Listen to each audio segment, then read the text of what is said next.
De l'Évangile de Jésus-Christ selon saint Marc, chapitre 9, versets 2 à 10.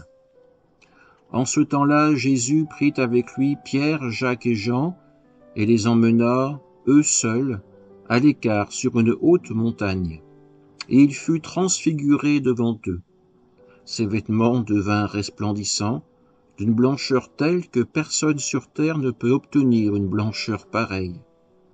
Élie leur apparut avec Moïse, et tous deux s'entretenaient avec Jésus.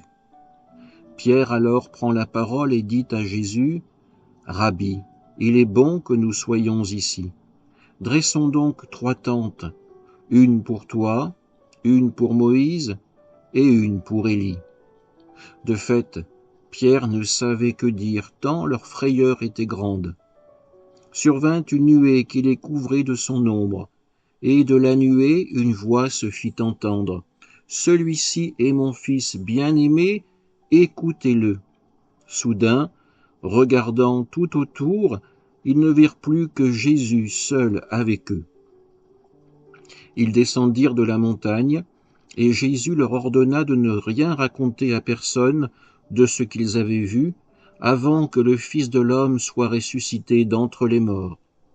Ils restèrent fermement attachés à cette parole, tout en se demandant entre eux ce que voulait dire « ressuscité d'entre les morts ». Acclamons la parole de Dieu. Dans cet évangile, nous voyons la réaction de Pierre face à la transfiguration du Seigneur. Tout d'abord son incompréhension.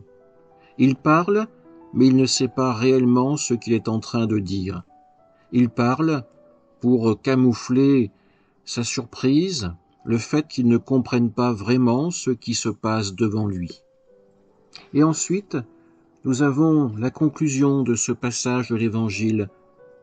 Avec ses compagnons, ils restèrent fermement attachés à cette parole, tout en se demandant entre eux ce que voulait dire « ressuscité d'entre les morts ».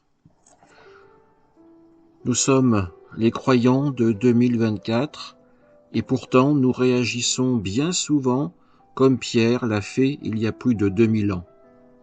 Quand on nous questionne sur notre foi, nous essayons de répondre, nous essayons de trouver les mots qui pourraient convaincre, qui pourraient expliquer, mais que nous sommes comme Pierre devant cette scène de la transfiguration. Nos paroles nous semblent maladroites, mais pourtant, c'est avec ce pauvre langage que nous essayons de témoigner de notre foi. Et nous sommes également, comme Pierre et les apôtres, nous demeurons attachés à la promesse du Christ de nous prendre avec lui dans son royaume lors du jugement dernier.